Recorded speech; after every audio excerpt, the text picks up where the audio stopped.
Hello everyone, this is Radu, otherwise known as the Prussian Prince on YouTube, and I'm bringing you a Hearts of Iron 3 Semper Fi tutorial. Now in this tutorial I will explain how to organize your OOB, which is the order of battle, and what kind of leaders to assign to your HQs. This tutorial was requested by someone from YouTube. Also, I think that this tutorial would be useful for someone else that I know, Lee, and for you guys as well. Why not? So I'll go ahead and start the game as Germany.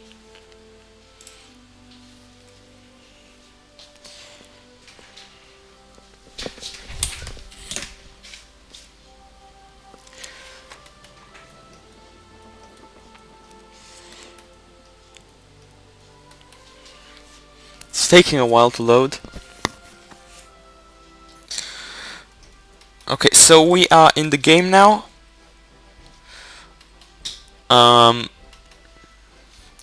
So immediately from the start you can see that we have an outliner here in the top right corner of the screen. If you can't see that, you should have a small button over here. Should look like a plus sign. If you click that, the outliner will appear. So these two HQs are level 6 HQs, which are called theater HQs. Now under those you have army group HQs, which are level 5 HQs, and under those you have army HQs, which are level 4 HQs, and below them you have corps HQs, which are level 3, and the lowest rank you have divisions, which are level 2. They have 2 crosses. Now I'll tell you what kind of leaders to use for your HQs. But before doing that, I need to explain how the traits, skills affect, how the traits and skill level affect the way, how the skill level and the traits work for each HQ. For the theater HQ, skill reduces the stacking penalty your units get in battle. And traits only have 6.25% effect for each unit that is under the theater, so that's quite low. Below that you have army groups, which are quite nice for reducing supply consumption of units. That's what the skill of each leader does when he's assigned to an army group HQ. For traits, a 12.5% effect is transmitted to, trickles down to units under the HQ. Now for army, what the skill does is it raises the organization of the units that are under control of that army. So for example, I believe that each skill point adds 1 organization. So if you've got a skill level 5 leader on an army HQ, he'll give plus 5 organization to all units under it. Now for Corps HQ, Corps HQs,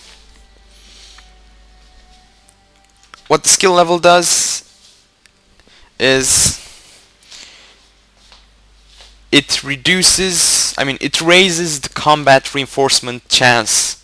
So what that affects is how fast your units can get into the battle. I think it's plus 1% combat reinforcement chance per skill level, but I could be wrong. Correct me if I'm wrong. Now, for divisions, what skill does is it improves their combat capabilities, and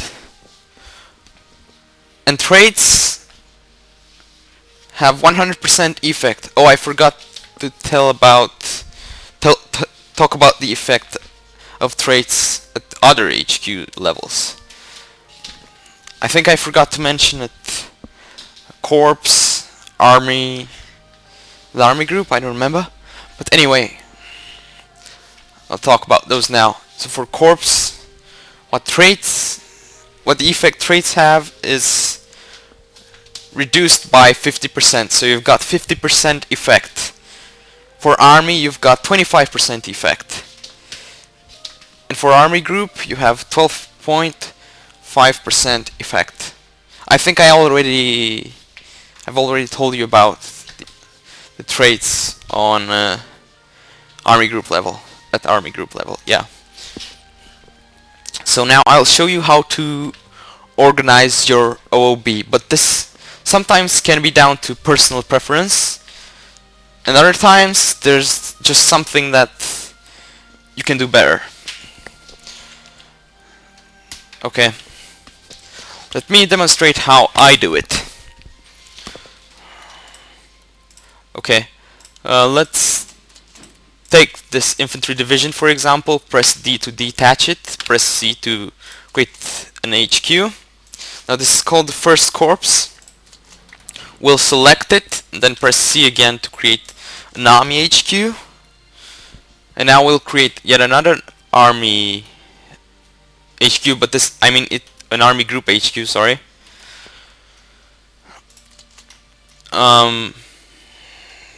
And by pressing C, we will create a theater. Now we have all of the HQ levels. We have Corps, Army, Army Group, and Theater. So that's 3 crosses, 4 crosses, 5 crosses HQ, and 6 crosses HQ.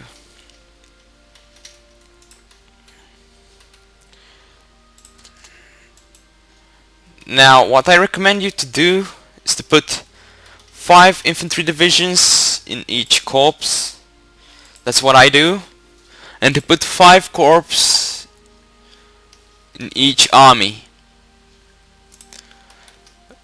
Also, you don't need to put 5 armies in one army group. You probably won't have enough anyway. So what I do is sometimes I make different army groups. But I usually have one army group per front.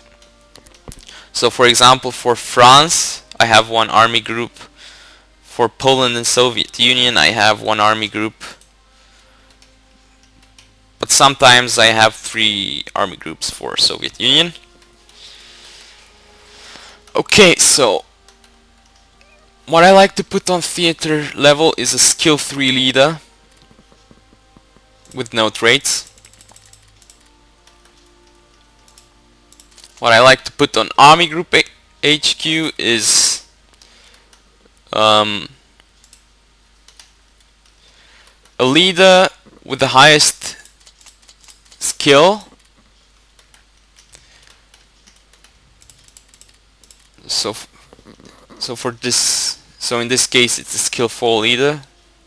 I can't be bothered to check all the other units, but I'm sure we have better leaders. We have some skill 5 leaders, but they are used by some other units. and I am not gonna check each unit right now to see where those leaders are. Now for army level,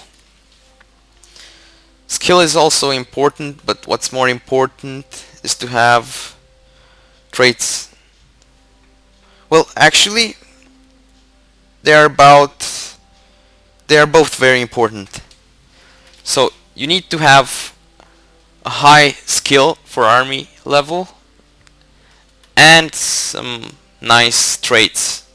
So in this case, von Runstedt is good, but we should have put him at army group level.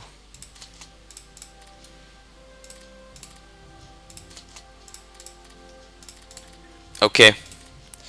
Now below army level, we should put someone with low skill, but with some traits.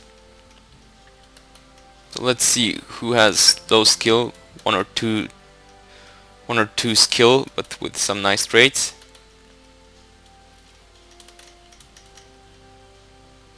Okay, this one can work. He has 2 traits. Logistical wizard, which is very good. Logistics wizard, I mean. Yeah. And for infantry, basically medium skill, and then whatever high skill remains. And of course the traits matter as well. Commandos on leaders with commandos on units that are specialist units like paratroopers, mountaineers, or marines, I guess. Panzer leaders for tanks, of course. And I guess this is pretty much it. Oh, I also make different army for just tanks.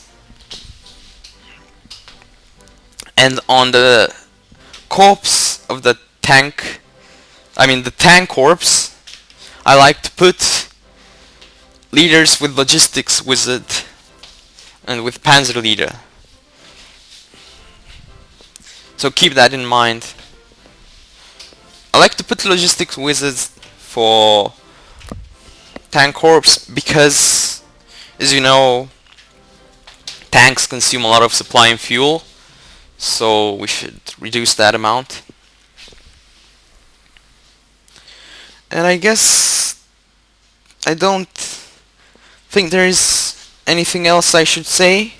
Maybe yeah, I have something else to say about the OOB. Maybe if you're fighting, for example, here, where the distances between the provinces are higher, you could use perhaps 3 or 4 divisions per corps, but usually you should use 5 divisions per corps. So keep that in mind. You can use 3 or 4 divisions per corps here, but in general, for in Europe at least, you should use 5 divisions per corps to maximize the efficiency. Now I hope you all enjoyed this tutorial, and if you have any more questions or requests, not necessarily requests that deal with Hearts of Iron, but maybe other games, I don't know. Other games that I play, I mean, like Napoleon or Shogun, I don't know. Please go ahead and ask me. Okay, see you all in the next videos.